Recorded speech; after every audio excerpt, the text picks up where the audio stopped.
Assalamualaikum warahmatullahi wabarakatuh.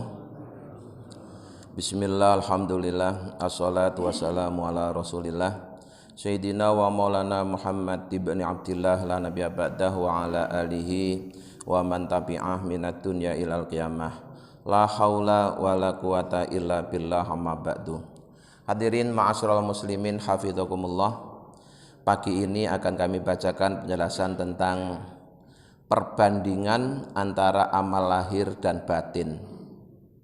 Pada pengajian yang lalu terakhir kami bacakan sebuah hadis bahwasanya baginda Rasulullah sallallahu alaihi wasallam bersabda, "Inna abdala ummati la yadkhulunal jannata bi kasrati sholatin wala siyamin bal bi salamati suduri wa sakhawatin nufusi war rahmati bi kulli muslimin." Bahwa sesungguhnya para wali abdalnya umatku itu mereka tidaklah masuk ke dalam surga karena banyaknya sholat, juga bukan karena banyaknya puasa, tetapi mereka itu masuk surga karena selamatnya hati, selamat dari kemusyrikan, kesirikan, iri, dengki, sombong, ujub dan lain sebagainya. Wasakhawatin nufusi dan dermawannya hati, warahmati dan penuh kasih sayang bikuli muslimin terhadap orang-orang Islam. Jadi intinya bahwa di samping ada amal lahir dalam bentuk sholat, puasa, juga ada amal batin yang bentuknya adalah selamatnya hati dari segala sifat tercela dan juga hati yang senantiasa memiliki rasa dermawan dan kasih sayang terhadap semua orang Islam. Nah, di hadis ini bukan berarti Nabi mengatakan bahwa mereka itu bukan orang yang banyak sholatnya atau banyak puasanya, bukan begitu.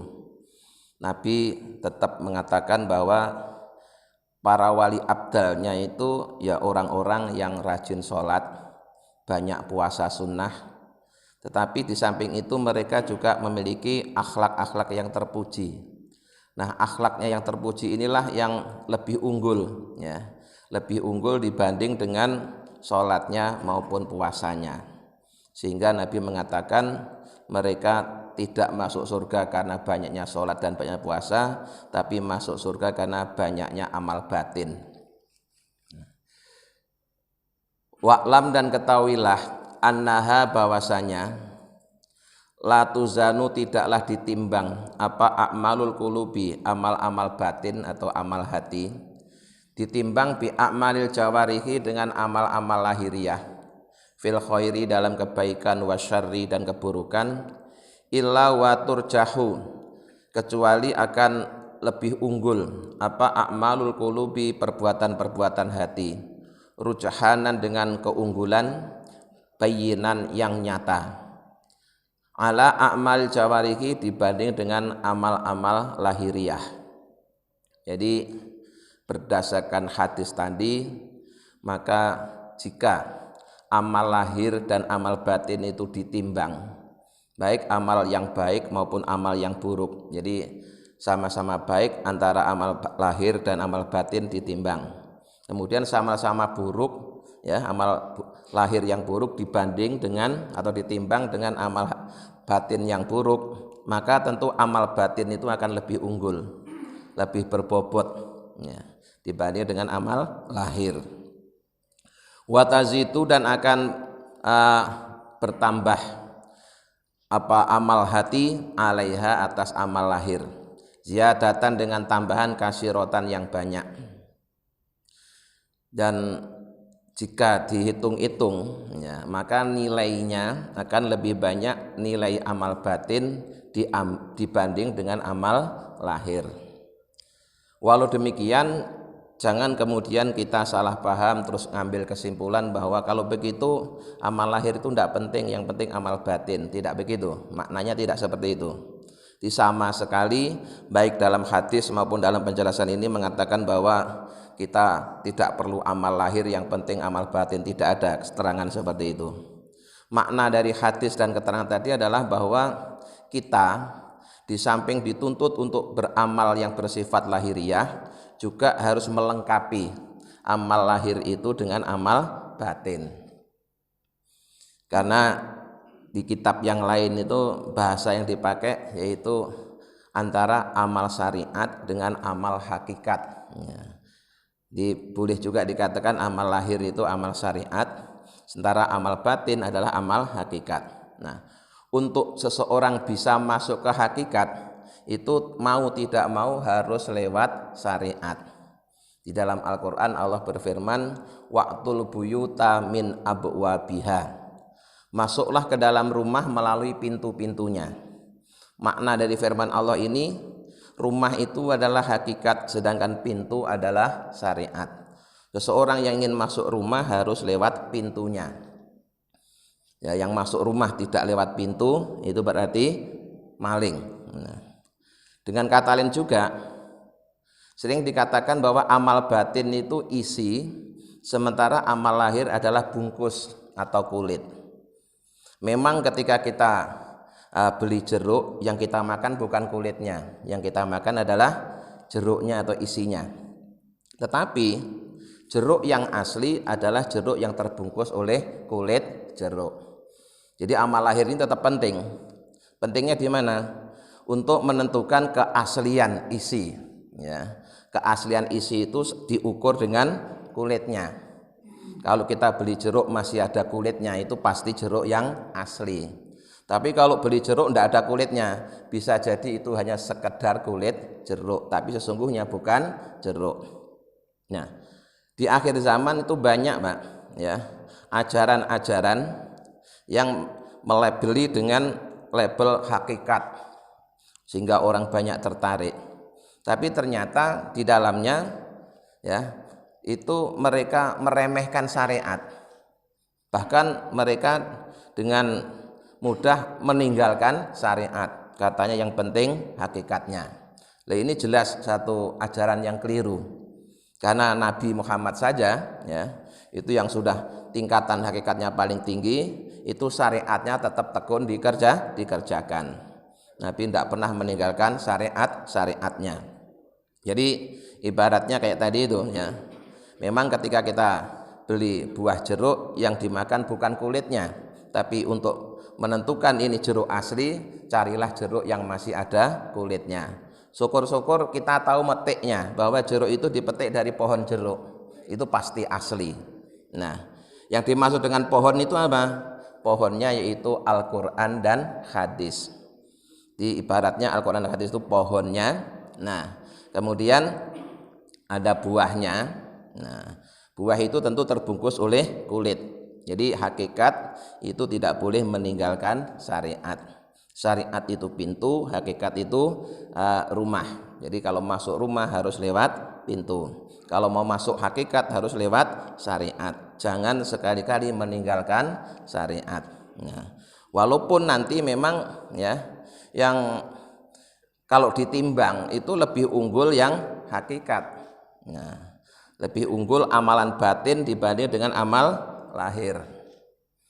Maka di kitab lain juga disebutkan bahwa amal batin itu bagaikan Lailatul Qadar.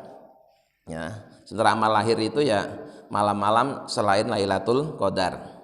Sehingga bagi orang yang sudah memadukan antara syariat dan hakikat, itu mendapatkan Lailatul Qadar itu tidak hanya di bulan Ramadan saja, tapi setiap saat, ya. Setiap saat amal solehnya itu kualitasnya sama dengan kualitasnya Lailatul Qadar, karena dia tidak hanya sekedar kulit tapi ada isinya.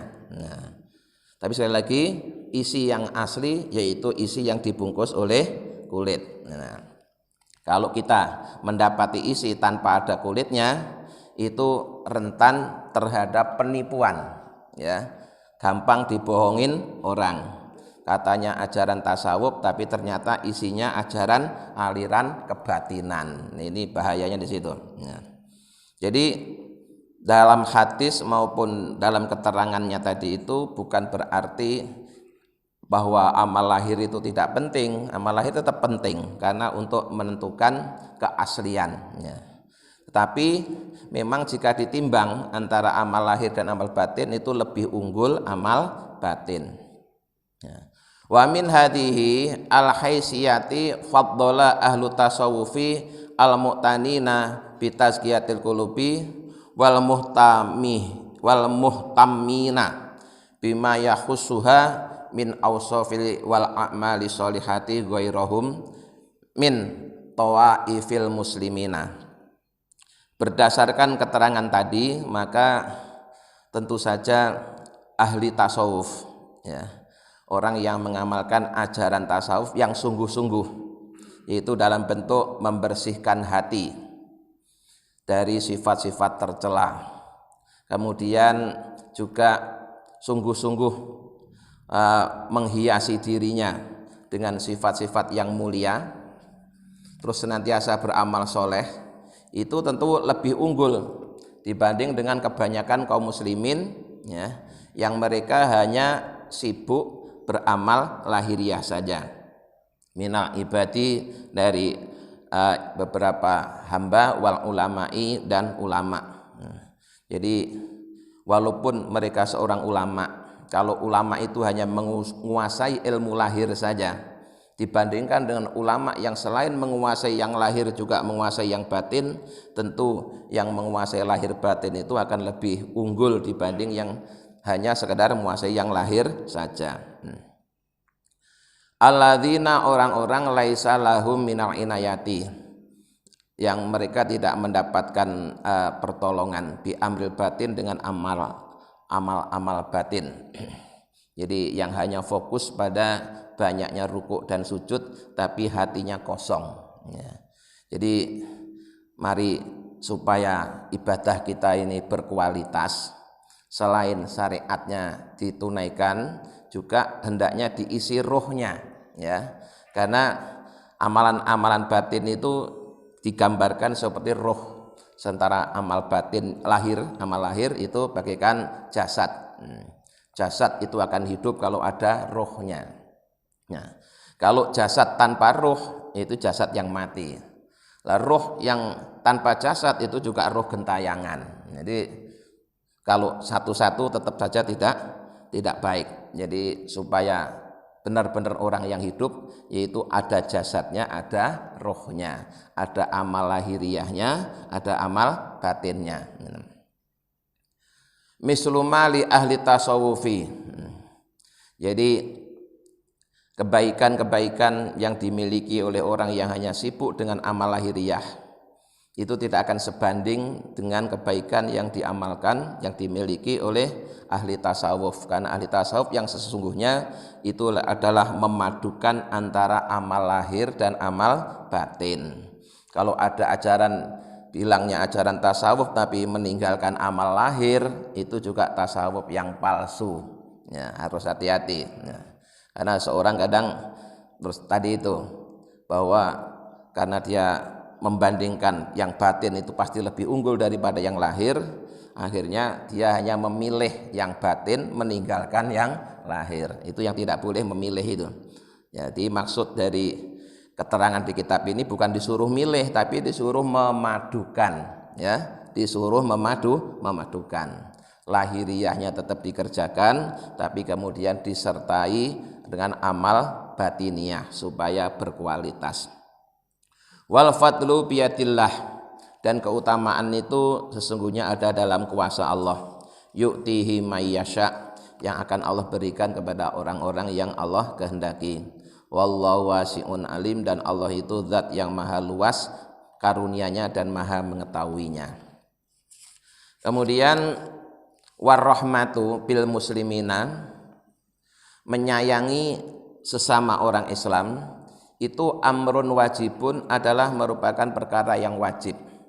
Jadi kita ini, ya, harus punya sifat kasih sayang terhadap sesama orang Islam. Dan inti ajaran Islam itu, ya, menebarkan kasih sayang. Bagi Islam, hari kasih sayang itu setiap saat, tidak hanya pada hari-hari tertentu. Setiap hari Ya, setiap saat Islam dianjurkan untuk menebarkan kasih sayang. Bahkan di dalam Al-Quran sendiri, ya, Allah itu memiliki banyak nama, 99 nama Asmaul Husna. Tapi yang paling dominan adalah Ar-Rahman dan Ar-Rahim, ya, yang dalam Bismillah itu. Kemudian ketika kita bertemu orang, apa yang harus kita lakukan pertama kali? Menebarkan kedamaian dan kasih sayang, yaitu ngucapin salam. Nah, itu semuanya menunjukkan bahwa Islam itu agama yang menebarkan kedamaian dan kasih sayang. Maka sungguh aneh jika seorang melakukan teror mengatasnamakan Islam. Itu jelas-jelas penyimpangan itu, ya, jelas-jelas penyimpangan. Bukan ajaran Islam kalau kemudian bikin orang ketakutan tapi kemudian dia mengatasnamakan Islam. Karena Allah mengajarkan dari sekian nama Allah yang ditonjolkan Ar-Rahman dan Ar-Rahim. Islam mengajarkan ketika kita ketemu seseorang disuruh mengucapkan salam. Itu bukti Islam itu agama perdamaian dan kasih sayang. Di warahmatu bil muslimina amrun wajibun. Menyayangi terhadap orang-orang Islam itu merupakan perkara yang wajib. Wa haqqun lazimun, dan hak yang selalu harus ada. Wahya biddu'afai, kemudian terlebih yang harus disayang itu adalah orang-orang yang lemah. Nah, wal masakini, dan orang-orang miskin. Nah, untuk bisa menyayangi orang lemah berarti kita harus kuat, ya, berarti harus kuat. Untuk bisa menyayangi orang-orang miskin kita harus kaya. Karena bagaimana mungkin kalau kita sendiri miskin, kita sendiri lemah, terus disuruh menyayangi orang lemah. Lemah ketemu lemah ya tetap aja lemah kan. Nah, makanya Islam tidak melarang umatnya untuk jadi orang kaya, ya, bahkan harus kaya, tapi kekayaannya jangan dinikmati sendiri. Kekayaannya harus dipakai untuk bekal berdakwah. Kita bisa bantu orang yang lemah, kita bisa bantu orang miskin kalau kita sendiri juga kuat dan kaya. Kalau kita sendiri lemah dan miskin ya tidak bisa bantu. Wa ahlil balaya, dan orang-orang yang sedang ditimpa bencana, wal masoibi, dan musibah, aula lebih utama untuk disayangi. Wa aujabu, dan lebih wajib. Jadi kalau kebetulan misalkan di antara saudara kita ada yang sedang ditimpa musibah, sedang tertimpa penyakit, ya, maka yang demikian itu lebih utama, ya, untuk disayangi. Maksudnya disayang gimana? Bukan sekedar simpati atau empati, tapi ya membantu sesuai dengan yang dibutuhkan. Ya, di membantu itu yang baik adalah yang tepat guna. Artinya kalau orang kehujanan, bantuan yang tepat adalah payung. Kalau orang itu telanjang, bantuan yang tepat adalah baju. Kalau orang lapar, bantuan yang tepat adalah makanan. Ya, gitu namanya memberi yang tepat guna, ya. Nah, itu ajaran salah satu wali songo begitu. Jadi berilah baju kepada orang yang telanjang, berilah payung kepada orang yang kehujanan, ya, berilah makan kepada orang yang kelaparan. Itu maknanya ketika kita memberi pertolongan hendaklah dalam bentuk yang tepat dengan yang dibutuhkan. Nah, kemudian di masyarakat itu kadang ada ucapan begini, jangan beri ikannya tapi berilah pancingnya. Sering kita lihat segitu, ya, jangan memberi ikannya tapi berilah pancingnya. Itu tampaknya bijak tapi belum tentu tepat. Nah, kalau orangnya itu sudah lapar, ya, sudah berhari-hari tidak makan, harusnya tinggal dikasih ikan malah dikasih pancing, suruh cari ikan sendiri, ya keburu mati, ya, keburu mati, ya. Jadi ya dikasih ikan, ya, setelah itu terus baru dikasih pancing gitu loh, ya. Wong ini orangnya udah kelaparan kok, ya, dia udah kelaparan, sudah berhari-hari tidak makan, terus pakai kaidah itu tadi, jangan dikasih ikannya, kasihlah pancingnya. Orang udah lapar disuruh mancing, ya, nanti ya kalau dapat atau tidak dapat ya malah mati. Nah, makanya ya tetap yang mendesak itu dikasih ikan. Nah, setelah dia kenyang baru dikasih pancing, gitu loh maknanya. Jadi ketika seorang memberikan pertolongan ya dilihat dulu mana yang mendesak, maka yang mendesak itu yang harus diutamakan. Wa man lam yajid fi qalbi, dan barang siapa yang tidak mendapati dalam hatinya inda musahadati du'afa'il muslimina, ketika menyaksikan orang-orang Islam yang lemah, wa ahlil bala'i, dan orang-orang Islam yang kena musibah, minhum di antara kaum muslimin, tidak mendapati rikotan, hati yang tipis, warahmatan, dan hati yang sayang, fahuwa, maka orang itu ghalidhul qalbi, termasuk orang yang keras hatinya. Jadi ini untuk ngukur, Pak, ngukur diri kita, ya. Ngukur diri kita masing-masing, apakah hati saya itu termasuk hati yang keras atau hati yang lembut, hati yang cuek apa hati yang penuh kasih sayang. Itu cukup dengan cara ketika kita menyaksikan orang menderita, ya. Ketika kita menyaksikan orang yang sedang ditimpa musibah, apakah dalam hati kita ini timbul rasa kasih sayang atau tenang-tenang saja. Itu ya ukurannya begitu. Nah, kalau kemudian timbul rasa kasihan, terus ada kemauan untuk membantu, berarti hati saya termasuk hati yang lembut, hati yang penuh kasih sayang. Tapi kalau kemudian cuek, biarin aja, nggak ada kepedulian sama sekali, terus apalagi cuma nyalain yang lain, wah itulah lebih parah lagi. Nah, ini pasti gara-gara menteri ini, gara-gara pejabat ini gitu. Sementara dia sendiri nggak berbuat apa-apa. Oleh itu adalah termasuk orang yang ghalidhul qalbi, orang yang keras hatinya, bukan membantu, bukan menolong, bukan menyayangi, tapi malah nyari-nyari kesalahan orang lain. Qad ghalabat, telah mengalahkan, alaihi padanya, apal qaswatu, sifat keras. Jadi orang tadi hatinya telah dikuasai sifat keras. Wa nuzi'at, dan telah dicabut minhu darinya apa rahmatu, sifat kasih sayang. Jadi kalau orang tidak kasihan melihat penderitaan orang lain, berarti itu sifat kasih sayang dalam dirinya sudah dicabut oleh Allah. Wala tunza'u, dan tidaklah dicabut apa rahmatu, sifat kasih sayang, ila min sakiyin, kecuali dari orang yang celaka. Manusia kalau sudah enggak memiliki rasa kasih sayang, pertanda itu manusia calon manusia yang celaka. Ya, celaka, enggak punya kepedulian. Jangankan kepada orang lain, terkadang kepada keluarga sendiri pun tidak ada kepedulian sama sekali. Itu naudzubillah min dzalik.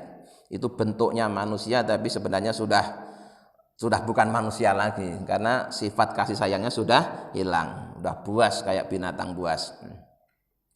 Kama qala, sebagaimana yang disabdakan alaihi salam oleh Nabi Muhammad sallallahu alaihi wasallam, fa in wajada, maka jika mendapati ma'adzalika, bersama kerasnya hati, akni hadzal qasiyah, yakni hati yang keras ini, fi nafsi, dalam dirinya, takaburun, sifat takabur, wa unfatan, dan sifat bengis, wastingkafan, dan sikap mencegah diri, an mukhalatati ahli dhu'fi, untuk bercampur dengan orang-orang yang lemah, wal maskanati, dan kemiskinan, ya, minal muslimina, dari orang-orang Islam, fasuhkon, maka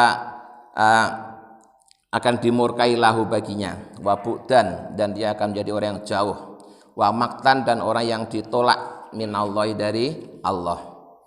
Jadi kalau ada orang mendapati dalam hatinya yaitu sifat takabur, ya, takabur itu sombong, merasa besar. Kemudian sifat bengis itu sifat kejam. Kemudian gengsi, bergaul bersama orang-orang lemah dan orang-orang miskin. Tidak mau ngumpul bersama orang lemah dan orang miskin. Jadi dia telah menganggap dirinya tidak level untuk bergaul bersama fakir miskin, atau bahkan dia, kalau saya kumpul-kumpul sama orang miskin nanti ketularan miskin, kayak begitu. Sehingga dia bergaul pun nyari-nyari teman yang selevel, tidak mau bergaul dengan fakir miskin. Maka orang seperti itu walaupun orang Islam, ya, dia termasuk orang yang dimurkai oleh Allah, jauh dari Allah. Nabi Muhammad saja senang bergaul bersama orang-orang miskin. Qad halla, maka sungguh halal, bihi padanya, mastaujaba minat tordi an babillah. Jadi orang yang seperti itu walaupun tekun ibadahnya, rajin sholatnya, rajin puasanya, tapi kalau masih hatinya punya sifat seperti itu, maka orang tadi ditolak untuk sowan menghadap Allah. Ya. Karena dia hanya baik lahirnya, tapi batinnya masih buruk. Wa yakunu, dan dia menjadi fi jumlatil mutakabbirina, termasuk golongannya orang-orang yang takabur, al munazi'ina, yang menentang lillahi pada Allah Ta'ala. Jadi walaupun dia tekun sholat, tekun puasa, tapi kalau tidak punya rasa kasih sayang, gengsi bergaul dengan fakir miskin, maka orang tadi termasuk orang yang takabur, ya, orang yang menentang perintahnya Allah dan ditolak menghadap Allah. Wa qad qala, dan sungguh telah bersabda sahabat Nabi Muhammad SAW, la yadkhulul jannata, tidak akan masuk surga man, seseorang, fi qalbihi, yang di dalam hatinya misqalu habbatin, ada sebobotnya biji, min khordalin, dari biji sawi. Ini pemaknaan yang paling populer, bahwa karena dulu, ya, rata-rata santrinya itu adalah petani. Nah, untuk di kalangan petani yang dikenal adalah biji-biji tanaman. Dari sekian jenis biji tanaman, yang paling kecil adalah biji sawi, maka khordalin dimaknai biji sawi. Nah, sebenarnya ya makna yang sebenarnya pokoknya sesuatu yang sangat kecil gitu aja, ya. Sesuatu yang sangat kecil. Min kibrin, dari sifat takabur. Jadi kata Nabi, seseorang tidak akan masuk surga kalau dalam hatinya masih ada sifat takabur, walaupun sifat takaburnya itu kecil sekali, ya. Walaupun sifat takaburnya kecil sekali, tapi selama masih ada takabur, dia tidak akan bisa masuk surga.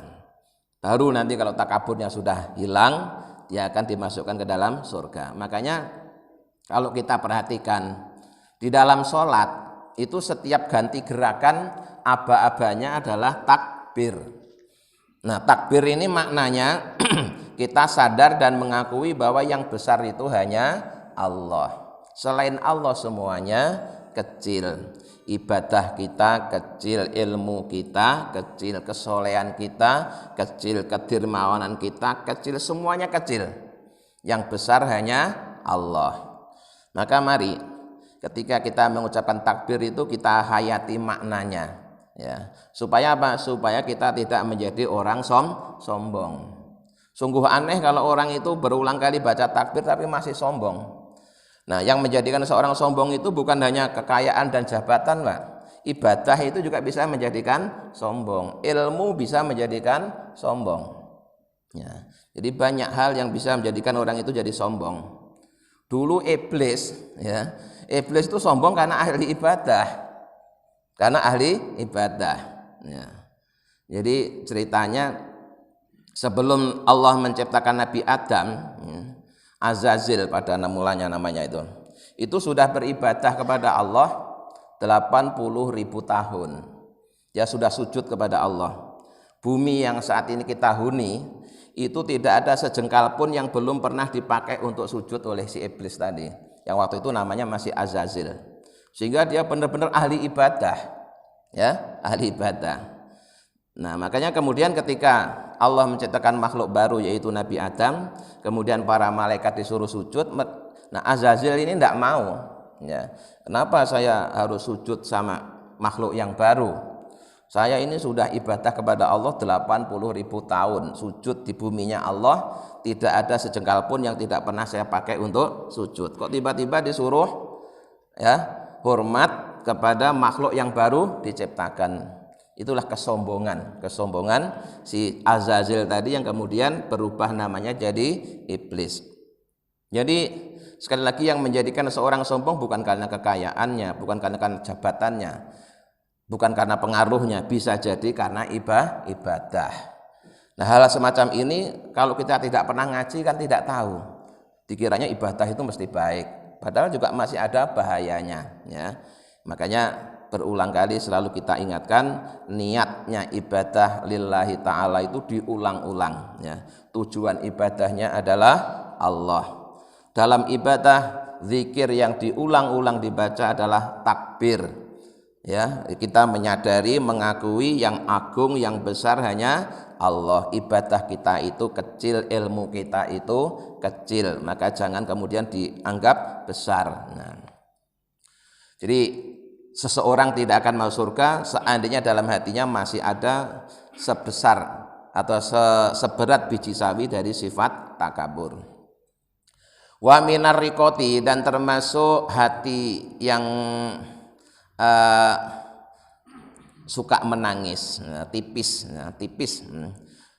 Wa minar riqati, dan termasuk hati yang tipis, tandanya hati yang lembut adalah khusu'ul qalbi, khusuknya hati. Wa kasratul bukai, dan banyaknya menangisnya min khasyatillahi, karena takut kepada Allah. Ini berikutnya akan dijelaskan tentang hati yang lembut, hati yang tipis, hati yang khusyuk. Itu salah satunya adalah dia banyak menangis karena takut kepada Allah. Nah, menangisnya bukan di hadapan jamaah, tapi menangisnya di saat dia sendirian bersama Allah. Kenapa? Karena kalau kita nangis di depan jamaah itu rentan munculnya riya, ya, rentan kemasukan riya. Jadi nangisnya nanti tidak ikhlas. Kalau nangis yang ikhlas itu yaitu nangisnya hanya bersama Allah saja, di saat orang-orang tidak ada yang tahu. Nah, pada pengajian yang lalu juga sudah saya sampaikan bahwa nangis itu juga bertingkat-tingkat. Ya, orang ketika doa kok sampai nangis, itu apakah nangisnya itu mesti sama? Belum tentu. Ya, yang paling umum ya itu orang nangis itu karena permintaannya belum dikabulkan, ya, dan dia sudah tidak tahan dengan penderitaan, misalkan dia sakit atau terlilit hutang terus mohon kepada Allah, sakitnya belum sembuh, hutangnya belum kesaur, udah jatuh tempo, nah terus dia nangis. Jadi nangisnya itu ya karena permintaannya belum dikabulkan. Itu nangis tingkatan paling rendah itu, ya. Wong dia yang utang, Allah yang suruh nyaur, itu enaknya sendiri. Dulu waktu utang dia tidak bilang Allah, giliran nyaur minta tolong sama Allah suruh nyaur. Tapi walaupun begitu karena Allah itu maha baik, ya didengerin juga, ya didengerin juga. Masih untung nangisnya kepada Allah. Tapi kalau dipikir-pikir kan salahnya sendiri kan, ya. Lah dia dulu ngutang itu yang nyuruh siapa? Kok begitu nyaur minta tolong kepada Allah. Yang kedua, nangis yang karena takut dengan siksa Allah. Ingat akan dosa-dosanya, ya. Ingat dengan kesalahan-kesalahannya, kemudian nangis. Ini statusnya sudah lebih tinggi dibanding dengan yang pertama tadi. Nah, yang ketiga yaitu orang yang nangis karena rindu kepada Allah. Itu nangisnya para wali, Pak. Ya, nangisnya para nabi, para rasul, itu nangisnya bukan karena utangnya belum kesaur, bukan karena takut neraka, bukan, tapi nangisnya karena rindu kepada Allah, takut ditinggalkan oleh Allah. Dan sekali lagi nangisnya hanya di saat dia bersama Allah, bukan di depan orang banyak. Di depan orang banyak itu rentan gampang kemasukan riya. Wadzalika, dan yang demikian itu maksudnya adalah khusuknya hati dan banyaknya menangis itu wasfun sifat syarifun yang mulia, wa mas'an, dan perbuatan hamidun yang terpuji. Bihi, yang dengannya wasofa telah mensifati sapa Allah ambiya'u pada nabinya. Di Allah mensifati para nabinya dengan sifat yaitu khusuk hatinya dan banyak menangis. Yang menangisnya karena rindu kepada Allah. Selain Allah mensifati kepada para nabinya walladzina utul ilma, dan orang-orang yang telah Allah beri ilmu min ibadi, dari hamba-hambanya, di para ulama. Nah, para ulama, orang-orang yang Allah karuniai ilmu, itu kalau nangis bukan karena permintaannya belum dikabulkan, bukan karena takut siksa neraka, tapi nangisnya karena rindu kepada Allah. Faqala ta'ala, kemudian Allah Ta'ala berfirman, idza tutla, jika dibacakan alaihim kepada mereka apa ayatul rahmani, ayat-ayatnya Allah yang maha rahman, kharru, maka mereka tersungkur, sujadan, dengan sujud, wa bukiya, dan menangis. Jadi orang-orang yang lembut hatinya, yang khusyuk hatinya, itu gampang tersentuh. Ketika dibacakan ayat-ayat Allah, dia langsung ada ekspresi spontan, tidak dibuat-buat, spontan. Dia akan tersungkur, sujud dan menangis. Wa qala ta'ala, dan Allah Ta'ala juga berfirman, wa yakhiruna lil adqani yabkuna wa yazituhum khusu'a. Wa yakhiruna, dan mereka tersungkur, lil adqani, pada janggutnya, maksudnya jatuh ke depan itu tersungkur. Kalau dalam bahasa Jawa itu sama-sama jatuh, itu namanya beda-beda tergantung arahnya, Pak. Kalau jatuhnya ke belakang itu namanya geblak. Kalau ke depan jungkel, kalau ke samping gelempang. Beda-beda. Dari bahasa Jawa itu termasuk yang kosakatanya itu banyak sekali. Sama-sama jatuh, dari berdiri ke jatuh itu namanya beda-beda tergantung jatuhnya kemana. Kalau ke depan itu jungkel atau kejongor, kalau ke belakang geblak, ke samping gelempang. Gitu. Nah, kalau bahasa Arabnya yakhiruna lil adqani, itu maksudnya jatuh ke depan yang janggutnya itu nempel ke tanah dulu. Itu berarti kejungkel. Ya bakuna, mereka menangis. Wa yazituhum, dan menambahi mereka apa khusu'an khusuknya. Wa qad ada.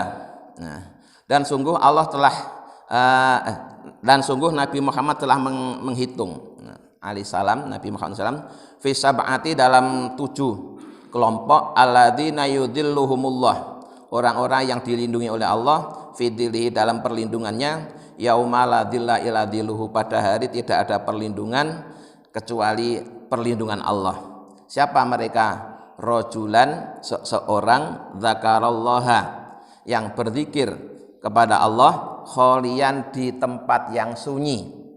Ingat bukan di depan jamaah, zikirnya di tempat yang sunyi.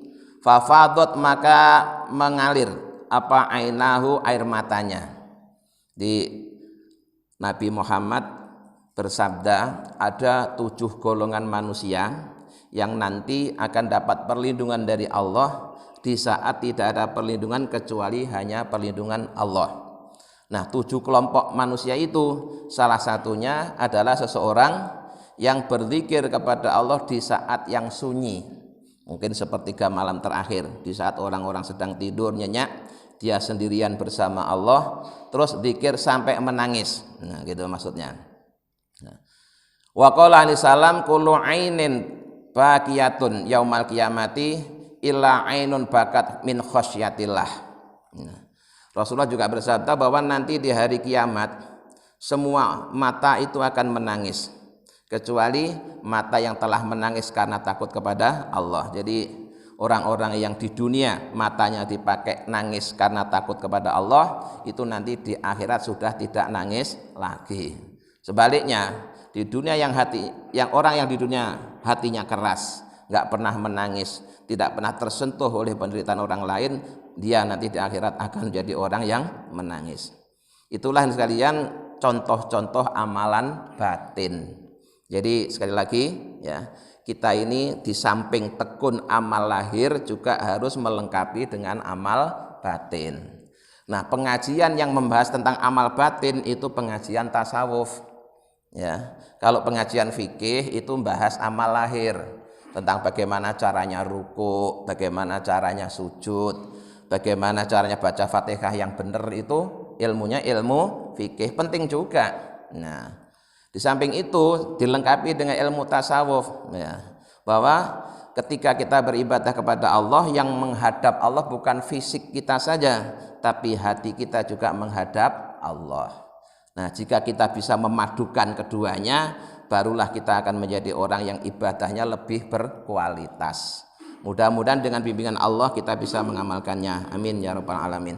Allahumma sholli ala sayyidina Muhammad wa sayyidina Muhammad, alhamdulillahi rabbil alamin. Allahumma inna nas'aluka imanan da'ima yaqinan shadiqa wa qalban khashian lisanan dzakira wa rizqan halalan wa ilman nafi'an dan sholiha. Rabbana atina fid dunya hasanah wa fil akhirati hasanah wa qina adzabannar. Subhana rabbika rabbil izzati amma yasifun wa salamun alal mursalin walhamdulillahi rabbil alamin. Assalamualaikum warahmatullahi wabarakatuh.